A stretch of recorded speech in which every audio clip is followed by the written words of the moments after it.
Welcome back, folks. This is the More Money Show on WBC Talk Radio. I am your host, Stephen Moore, economist, and I want to bring in as my next guest, Jonathan Williams, who is the vice president at the group called ALEC, which represents about 3,000 conservative state legislators around the country. ALEC is an indispensable organization. And in addition to being an executive at ALEC, Jonathan is also the co-author of a group a report that comes out annually called Rich State, Poor State, a ranking of the states in terms of their economies and their policies. Jonathan, thanks for joining this afternoon. Hey, great to be back with you, my friend. Okay, so let's get right down to it, Jonathan. Your report is out for 2024. And you're having your big conference coming up next month, and I believe you're going to be in Denver, where you'll present a lot of these results. But I wanted to give a little sneak preview, if I may, to our audience. And as I think a lot of people in our audience know, that I co-authored that report with you and Arthur Laffer. But let's start with the best. You know, we do the rankings every year. Give us the top 3 or 4.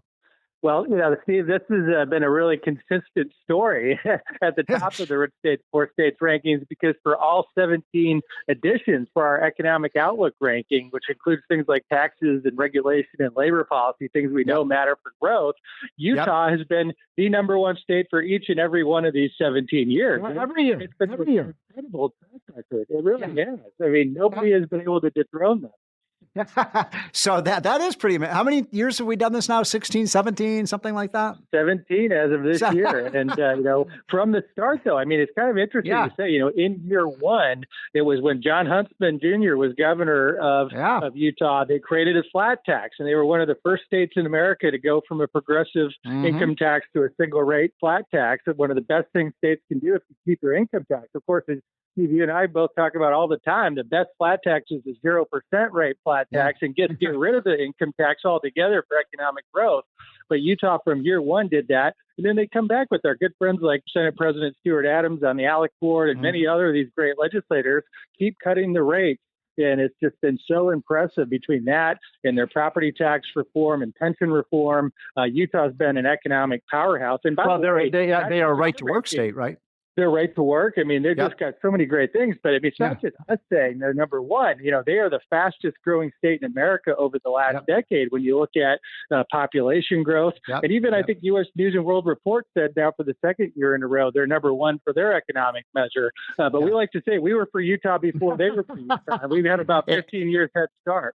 And by the way, Utah is also the youngest state in the nation in terms of the average age. So they have kids in Utah, something in the northeastern states where so many of our listeners are, there's just a shortage of children. Okay, give us the 2 or 3 other top achievers. Well, and so it's a regional feel in the top 3 anyways. And I think there's a lot of competition between these states and that Utah's been a pace setter. But then right behind it at number 2 is you have Idaho, a state that has also become a flat tax much more recently in 2022. But a lot of deregulation, a lot of tax getting there, another big growth state that they're just getting tons of Americans voting with their feet coming out of California and other big government states towards states like Utah and Idaho. And then number 3, one of my personal favorites to talk about is Arizona, in a state that has become a flat tax state of only 2.5%. Arizona with a 1-vote Republican margin in the Senate and a 1-vote Republican margin in the House. And then you had former Governor Doug Ducey. They created this flat tax. They did universal school choice, which is, I know you and I have talked about a ton over the last year with our Education Freedom Alliance, that Committee to Unleash Prosperity and ALEC have been partnering on. Arizona combines the best of both worlds, where you have economic freedom and education freedom, just like Utah has done. And so really a mountain western feel to the top 3 for the best economic outlook states in America.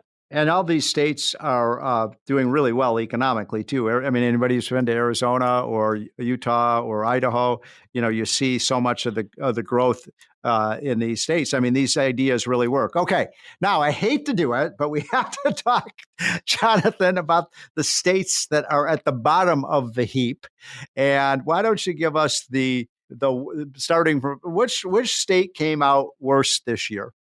Well, Steve, bad news here for your listeners, because it's actually New York that comes in dead last. 50. 50th Oh, out my of 50. God. So what does New Yes, York do wrong? indeed. Tell me what they're doing wrong in New York. Well, you look at the resume there for New York, and, we actually spent tax day, my team and I, in Albany, talking with the legislators about how do you dig out of the hole, right? And the first way to do that is stop digging it deeper, obviously, and stop passing these ridiculous new tax increases that are being proposed and new regulations. But you look at New York, and it's some of the highest income taxes across the board, some of the highest business taxes, some of the highest property taxes. Of course, not a right to work state, egregious high levels of minimum wage, a policy that you've written about for decades, Steve, that sounds good, but is the absolute worst thing you can do is a training wage for young people coming out of high school and college looking to find their first job. So tons of big government policies. And of course, you look at the overall spending and why these taxes need to be so high in New York. Yeah. It is the spending is abysmal. I mean, unbelievably high spending in the state and city of New York. So, Jonathan, we only have a couple minutes left to appreciate you taking some time out of your busy weekend. We've got a lot of listeners in New Jersey. How did they do?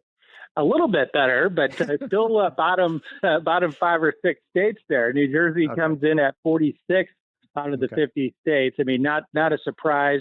And Vermont at 49th, Illinois, your home state, at 48, and California at 47. So not a lot of surprises. A lot of work to be done. Philosophy. So, Jonathan, I think I saw an article in the Wall Street Journal this week that New Jersey just raised their business tax rate, and I thought New Jersey already had one of the highest business tax rates. Am I getting that wrong, or? No, you're 100% right. New Jersey already had one of the very highest business taxes, and that corporate income tax surcharge that was supposed to go away. They're raising taxes. They raised them during the pandemic. I think the only state in America during the pandemic to raise taxes. Now they're doing it again. Amazing. Oh, Jonathan, we've got a lot of work to do in these northeastern states, no question about it. By the way, California is also a laggard as well, right? Yeah, they are absolutely 47th. And the ballot initiative that was supposed to try to tackle these high taxes, it sounds like the California Supreme Court just tossed it off the ballot, as you may have seen in the just last 24 hours. Amazing. I mean, it's just so sad that these high tax states and the high spending states and the high regulation states just don't get it. I mean, they're doing so much damage to their own citizens. That was Jonathan Williams, folks, who is the vice president at the group called ALEC, and the report, I want everybody to go look it up on the web, is called Rich States, Poor States. Full disclosure, I'm one of the co-authors of that with the great Jonathan Williams and Arthur Laffer. If you live in New Jersey, if you live in Connecticut, if you live in New York, you got to either get your government to reform itself or you got to get out of these places. I guess that's the message. Jonathan, thanks so much for joining. We'll be right back, folks. This is the More Money Show on WABC.